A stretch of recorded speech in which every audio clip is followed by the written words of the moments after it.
Lumière et grâce, mes grands et mes grandes, lumière et grâce, chère âme réveillée, chère âme éveillée, chère âme illuminée. Alors, comme toujours, c'est avec grâce et exaltation que j'ai pris quelques secondes pour vous faire cette petite capsule, car je reçois beaucoup d'aspirants et je vois un peu partout beaucoup de personnes qui se disent éveillées, mais qui quelque part souffrent. D'autres ont des problèmes, sont émotionnellement instables. D'autres sont des codépendants affectifs, des codépendants financiers, des codépendants intellectuels, des codépendants spirituels, etc. Mais ils se disent éveillés. Alors, je voulais vous entretenir sur les étapes initiatiques qui peuvent vous permettre de savoir où vous êtes en matière d'initiation parce que il est bien important de noter que vous pouvez, beaucoup de gens d'ailleurs, ça se passe beaucoup surtout en Afrique, on ouvre le troisième œil à travers, en buvant des psychotropes ou alors, je ne sais pas trop, quelques médicaments qu'on peut vous donner dans les pays, par exemple, comme l'Iboga au Gabon, et vous vous retrouvez en train de voir dans l'invisible. Et donc, bien évidemment, si vous ouvrez votre troisième œil en prenant des psychotropes, vous allez être limité parce que le chakra racine n'ayant pas été adressé, vous allez avoir beaucoup d'insécurité, vous allez avoir le sentiment d'abandon, sentiment de rejet. Si votre chakra sacré n'est pas libéré et adressé, vous aurez bien évidemment une rigidité dans la vie, etc., n'est-ce pas? Et c'est pour ça que vous allez voir beaucoup de personnes partout dans les réseaux sociaux qui se disent éveillées, mais en réalité, ils ne sont que réveillés. C'est-à-dire que c'est des êtres conscients qui sont devenus conscients qu'ils étaient inconscients. Et c'est l'inconscient qui sait maintenant qu'il est inconscient. Mais ce n'est pas encore un être pleinement conscient, n'est-ce pas? Et vous allez les voir vociférer, etc. Et certainement, vous allez vous reconnaître dans ça. Pour savoir qu'un être est, quand on parle d'éveil total, c'est un être qui non seulement voit dans l'invisible, donc est clairvoyant, est clairaudient, est clairsentient, mais en plus de cela, n'est-ce pas, est non résistant, est non jugemental, est un être qui sait, n'est-ce pas, qu'il est un avec les autres. C'est un être qui sait qu'il est connecté à tout et à tous. C'est un être qui vit détaché, n'est-ce pas, des événements de la vie, parce que les événements de la vie ne le définissent pas. Et donc, du haut de son troisième œil, de sa couronne, il peut voir, n'est-ce pas, ce que nous appelons généralement l'ego, n'est-ce pas, faire ses effets comme les gens le font souvent dans la vie. Et le plus important ici à discerner pour un être éveillé, c'est qu'un être éveillé manifeste sa réalité en temps réel, n'est-ce pas, et crée sa réalité de manière harmonieuse. Et puis cette réalité qu'il crée aussi n'est pas éphémère, elle est beaucoup plus permanente et voire même générationnelle. Donc la personne vit une certaine harmonie non seulement en elle, qu'elle reflète à l'extérieur dans les domaines de sa vie, n'est-ce pas? Donc c'est sur ce que j'ai voulu faire cette vidéo pour vous donner les étapes initiatiques dans notre centre selon ce que nous avons vécu pour arriver là. Et il peut arriver que quelqu'un vive une étape et pas l'autre. Ça veut dire que la personne a été initiée en désordre ou la personne a eu des expériences mystiques, n'est-ce pas, à un niveau d'un autre niveau, mais pas de l'autre. Et donc la personne n'est donc pas auto-réalisée. La personne n'est pas alignée. Et donc vous pouvez vous être libéré sans vous être guéri. Vous pouvez avoir manifesté, n'est-ce pas, la loi d'attraction, mais avec les blessures de l'enfant intérieur, et être un narcissique, être un pervers. Vous pouvez avoir le troisième œil ouvert, mais avoir le cœur complètement fermé, d'où la plupart des maîtres spirituels qui pratiquent la magie noire, par exemple, n'est-ce pas? Et donc voilà, à comparer, et je peux vous donner deux exemples. Vous allez voir, le maître Omran Michael, par exemple, était un être éveillé, aligné et complet, n'est-ce pas? Maître Catolé, pareil. Wendai, pareil, n'est-ce pas? Voilà quelques exemples qui peuvent vous parler, quoi. Donc, voilà, c'était juste pour vous rappeler ça. Je vais maintenant vous donner, n'est-ce pas, comme ça, cette initiation au centre, ici chez nous. Alors, beaucoup de personnes parlent d'éveil, mais en réalité, comme vous le savez, très peu comprennent les initiations, parce que très peu de personnes ont la chance, ont la grâce, n'est-ce pas, de pouvoir tomber, trouver un maître authentique, authentiquement éveillé, qui est élevé, illuminé et qui est aligné. C'est très rare, n'est-ce pas, surtout dans nos pays africains ou encore dans notre continent en général. Il y en a eu par le passé, mais il y a très peu aujourd'hui. Voilà, et donc pour ceux à qui je parle, vous mes aspirants, vous le savez parce que chacun de vous est tombé dans les vidéos des grands maîtres spirituels. Quelques-uns qui, n'est-ce pas, vous inspirent d'ailleurs, qui sont sur d'autres continents, n'est-ce pas? Alors, pour l'ADA, encore appelé Ascension Divine Authentique, n'est-ce pas, de notre centre, n'est-ce pas, ce n'est pas une émotion, l'éveil spirituel. Ce n'est pas un jeu, ce n'est pas le fait de juste voyager dans l'astral. Hein, ça, ce n'est qu'une infime partie. Et l'éveil spirituel n'est pas la loi d'attraction. La loi d'attraction n'est qu'une infime partie de toutes les lois, les principes divins et les vertus divines qu'il faut incarner pour s'aligner sur le divin. N'est-ce pas? Donc c'est très important de comprendre que l'ascension divine authentique, selon nous, est un passage structuré. Il y a donc 7 initiations. La première, là où on commence, si on entre chez nous au centre, c'est la guérison. Quand vous êtes en train de travailler sur les premiers pas à l'entrée chez nous, tu arrêtes de fuir tes blessures, tu arrêtes de fuir tes ombres, tu les regardes et tu les traites, n'est-ce pas? Tu adresses les traumatismes intérieurs, tu adresses les enfants intérieurs, encore appelés vulgairement chez vous, les esprits qui persistent en toi. N'est-ce pas, que tout le monde a, disait un grand, je crois, philosophe, qui disait que chaque être humain là debout est un potentiel malade. Donc chacun de nous est malade. Dès lors qu'on a chuté, qu'on est sur cette terre, qu'on porte ce corps physique, n'est-ce pas, nous avons en nous des zones d'ombre. Et c'est en fait s'éveiller, c'est travailler pour aligner, pour adresser ces zones d'ombre afin de s'aligner et laisser l'espace afin que notre nature divine, notre étincelle divine prenne le dessus sur, n'est-ce pas, sur cette chair et la conduit. Et donc, tu regardes tes blessures, tes zones d'ombre, tu les traites.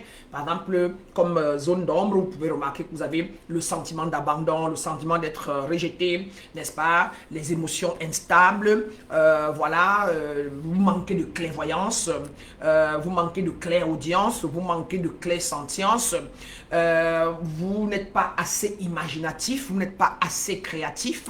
Ce sont des preuves, n'est-ce pas, qu'il y a des blocages à l'intérieur de vous. N'est-ce pas? En deuxième, comme initiation, il y a la libération. C'est-à-dire que celui qui prend l'initiation pour se libérer coupe, par exemple, des loyautés invisibles, coupe des karmas générationnels, les karmas familiales, coupe, n'est-ce pas, des énergies voilà, qui l'empêchent d'avancer sans gêne, sans peur, quitte les relations, n'est-ce pas, à tous les niveaux, voilà, qui sont toxiques, par exemple, qui sont dysfonctionnels, etc. Dans cette phase de l'initiation, tu récupères ton énergie. Et en quelque sorte, tu t'individualises, n'est-ce pas? Et tu commences à fonctionner à partir de ton âme, à partir de ta nature divine, à partir de tes propres choix, de tes propres décisions, n'est-ce pas? Et non plus sur la décision de ce que le grand-père avait dit, la grand-mère avait dit, qui généralement parfois n'est pas toujours la réalité cosmique, hein, ou qui ne sont pas souvent alignés avec les vérités universelles, les vérités cosmiques ou divines, n'est-ce pas? En numéro 3, c'est l'initiation à l'éveil de sa nature divine, à l'éveil du soi authentique. C'est ici que tu comprends que tu n'es pas ton passé. C'est ici que tu découvres ton identité divine, que tu sais que tu es un avec Dieu et Dieu est un avec toi, que tu es, n'est-ce pas, on va dire quoi comme ça là, une goutte de la source divine, que tu es une émanation, n'est-ce pas, de la lumière, de la grâce, que ton droit de naissance, c'est l'abondance, n'est-ce pas? C'est ici que tu découvres ton identité divine.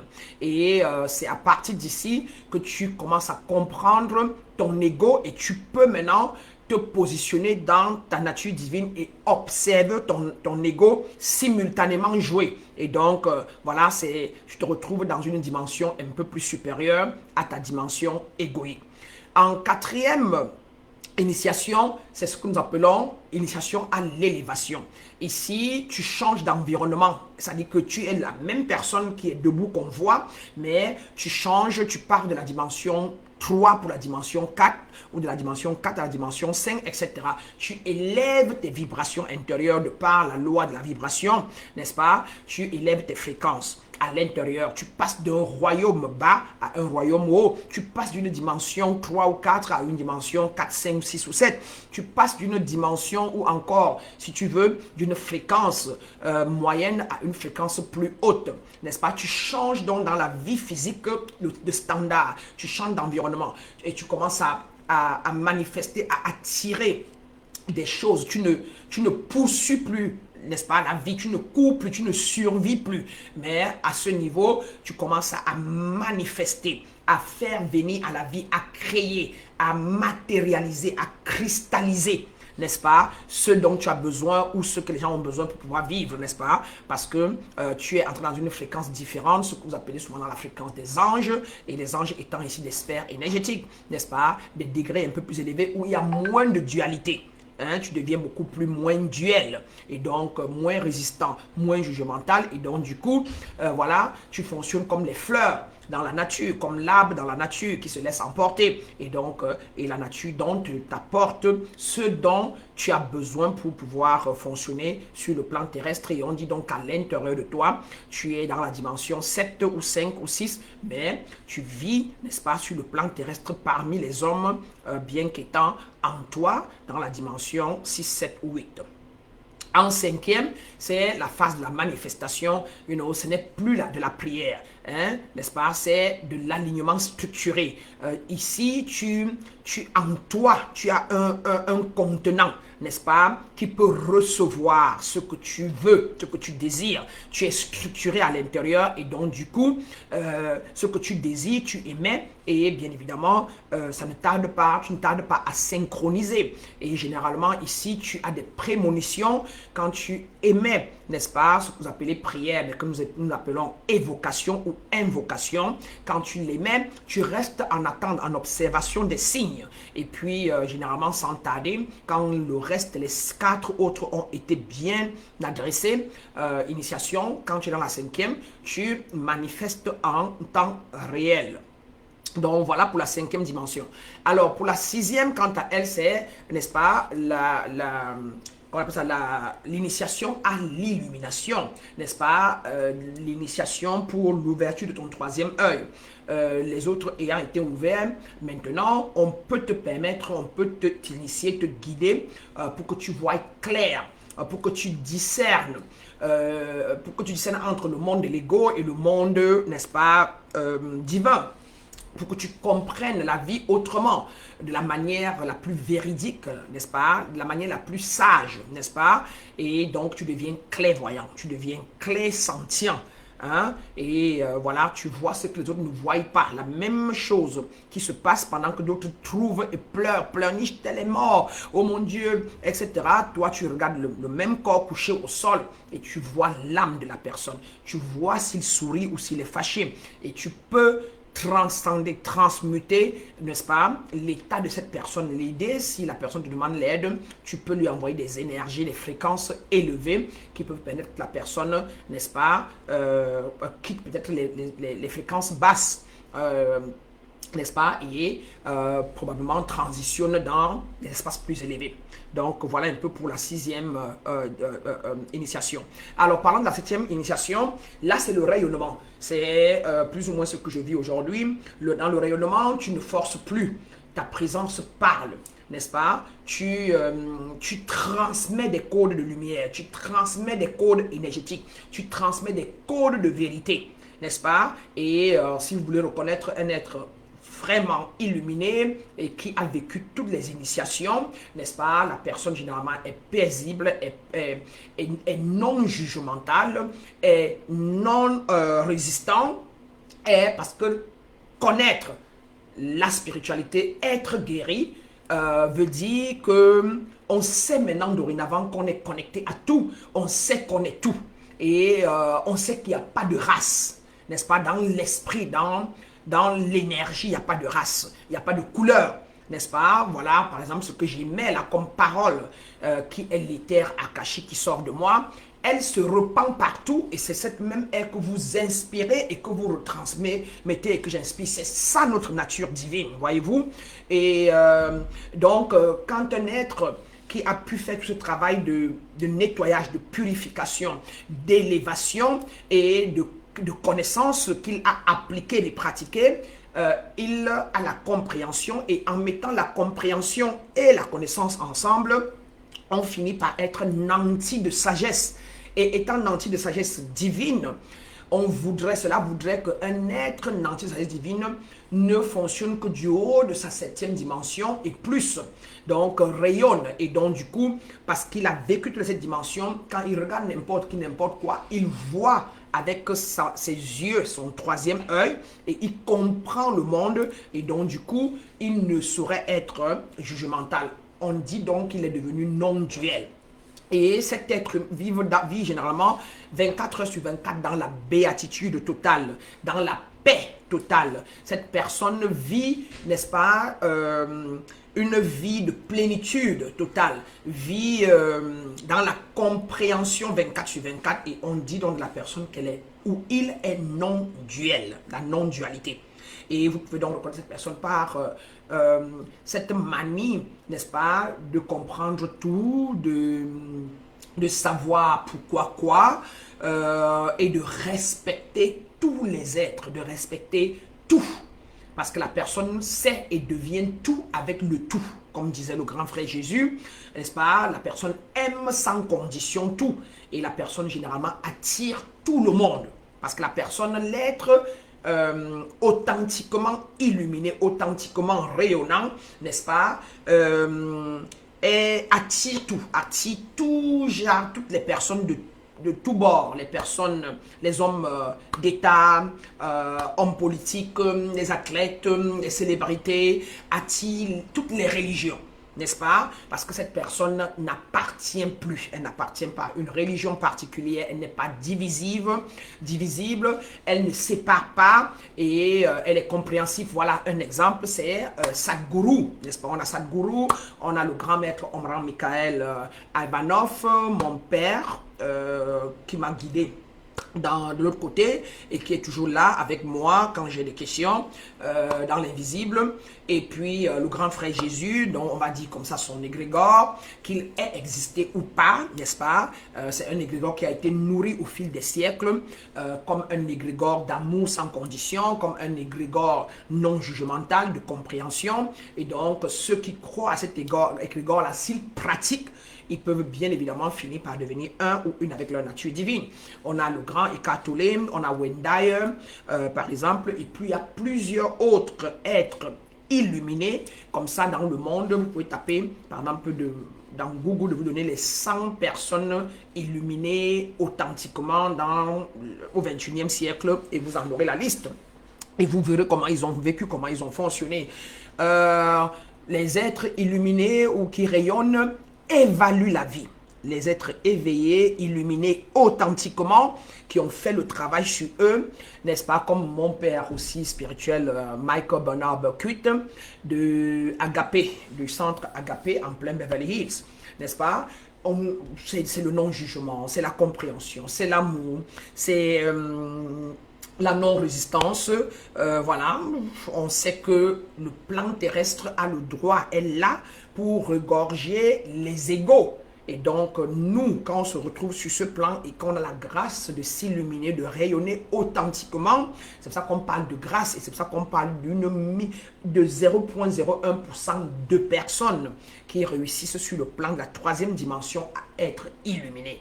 Et la Bible démontre, en parlant du roi Salomon, qui était sur le plan terrestre, un être qui était pécheur, mais qui a réussi à faire le travail et s'est rapproché de Dieu et dont il était un homme Dieu. Par contre, Jésus est né saint et il est mort saint selon les textes sacrés bibliques, n'est-ce pas? À savoir que nous interprétons les textes sacrés bibliques de manière... nous savons que c'est écrit en métaphore et en parabole, donc à la septième dimension, mais quand on la comprend bien, on peut la lire littéralement et puis ça pose beaucoup de problèmes. Donc voilà, donc en tant qu'ésotérique, nous comprenons les choses à la septième dimension et nous essayons de transmettre ce que nous recevons à la septième dimension, huitième, neuvième, au monde et essayons comme nous pouvons, n'est-ce pas, de les expliquer cela un peu terre à terre. Donc voilà mes grands et mes grandes, si tu vis cela ou l'une des parties mais pas l'autre, c'est-à-dire que par exemple tu manifestes aujourd'hui mais tu n'as pas encore été des blessures, tu n'as pas encore pu te libérer, etc. Tu n'as eu qu'une idée comme ça que tu es éveillé, sache simplement que d'un moment à l'autre, tu tomberas dans ce que nous appelons la nuit noire de l'âme et tu vas vivre un moment de chaos dans ta vie avec... malgré tous ces moyens-là, que tu seras obligé de t'arrêter, n'est-ce pas, pour te guérir et pour te libérer. Si tu es aussi en pleine guérison, tu vis beaucoup d'incompréhension, beaucoup de codépendance, mais qu'on te lâche toujours, où tu te sens abandonné, tu te sens rejeté par le monde, sache que ça a aussi une très belle raison et certainement, dans ton cas, ça te permet de commencer peut-être à l'endroit idéal, c'est-à-dire d'abord guérir tes blessures, ouvrir tes chakras de sécurité, ouvrir les chakras sacrés, le deuxième, et puis avant de passer au chakra du plexus solaire et au chakra du cœur, avant d'arriver au troisième œil, n'est-ce pas? Et si toi, par contre, tu sens que tu es un inconscient qui est devenu conscient, donc tu vois, n'est-ce pas, les choses dans la quatrième, troisième dimension, parce que ce qui est certain, c'est que si tu as la connaissance et que tu auras soigné tes blessures, tu peux bien aller prendre de l'iboga ou n'importe quoi et tes yeux vont s'ouvrir, mais tu ne vas voir que dans la dimension 4, dans les dimensions limitées, tu ne vas voir que des sorciers, tu ne vas voir que des personnes qui veulent te faire du mal, qui veulent faire du mal au monde, tu ne vas voir que de la négativité. Quand les gens viendront te voir, que ce soit les clients parce que tu es médium, tu vas toujours voir avec les zones d'ombre, avec les illusions de la peur en toi, du doute en toi, les illusions du sentiment d'inquiétude, de manque en toi. Tu vas voir les gens avec ta culpabilité et tu vas être confronté aux démons, n'est-ce pas, de culpabilité, aux démons de peur, aux démons de doute en la personne. Et c'est ça que tu vas pouvoir dire à la personne. Je vois que tel veut te tuer, je vois que tu paniques, je vois que c'est parce que la personne là viendra à vous avec ces... comment on appelle ça encore, si vous voulez, ces démons-là dans leur psyché. Et vous, donc, étant au même niveau, c'est ça que vous allez voir et transmettre aux gens. Et c'est ce qu'on fait donc généralement en Afrique. La plupart de nos marabouts, de nos soi-disant maîtres spirituels, n'ayant pas guéri, ne s'étant pas libérés, quand leur troisième œil s'ouvre, même dans nos villages, quand vous venez à eux, ils ne voient que le mal, ils ne voient que la négativité, ils ne voient que quelqu'un qui veut te lancer un sort. Quand un être est illuminé, il ne voit plus le mal, il ne voit plus les sorts qu'on va lancer, il ne voit plus, mais qu'est-ce qu'il voit? Il voit la solution au problème. Donc, vous pouvez venir chez moi et je vous dis, par exemple, que je vois que ton oncle veut te tuer. Si effectivement, vous avez un oncle qui veut vous tuer et qu'il a prévu pour vous un médicament, si vous venez chez moi, quand je vais vous regarder, je vais plutôt voir qu'il faut que je vous dise d'aller remettre à votre oncle son argent. Je vais plutôt voir qu'il faut aller, quand tu rentres à la maison, embrasse tout le monde à la maison. Va dans ta famille ce soir avant mardi et embrasse tout le monde. Va dire à ta mère que tu l'aimes. Va dire à tes cousins que tu l'aimes. Dis à tout le monde que tu les adores, qu'ils comptent pour toi. Tu vas guérir. Va leur dire ça. C'est ce que l'univers va me dire de te dire. C'est ce que ma haute nature. Plus on s'élève en vibration, plus on ne voit que des choses et des valeurs, des vertus de la haute dimension. Et c'est ces vertus-là qui soignent généralement, qu'on utilise pour transcender, pour transmuter, n'est-ce pas? Voilà les énergies du bas astral. Hein? Si quelqu'un veut vous lancer un sort, veut vous tuer, veut vous faire du mal, veut vous bloquer par rapport à un travail, c'est parce qu'il est jaloux, c'est parce qu'il est courroucé, parce qu'il a de la colère, c'est parce qu'il y a quelque chose en vous qui l'a rendu comme ça. Votre mère lui avait fait du mal, ou alors vous-même vous avez donné l'argent à votre mère et pas à lui, ou alors votre fils l'a insulté et vous avez cautionné, ou alors c'est une femme et vous sortiez ensemble mais vous l'avez abandonné sans rien lui donner.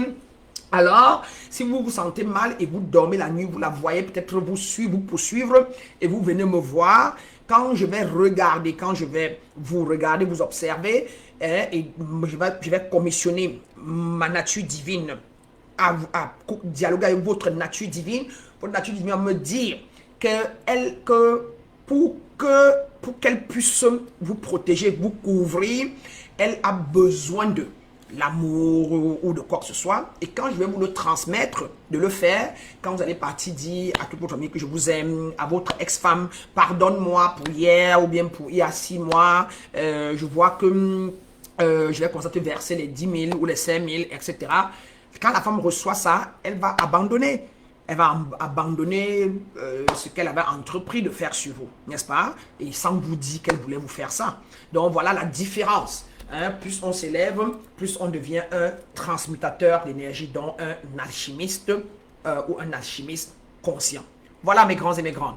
Alors si toi tu vis l'une de cette étape, écris, donne-nous ton dans le commentaire là-dessus, écris initiation ou écris ce que tu vis, à quel niveau tu penses que tu es, et ou alors ce que tu penses que tu as besoin, n'est-ce pas, pour continuer ton ascension divine.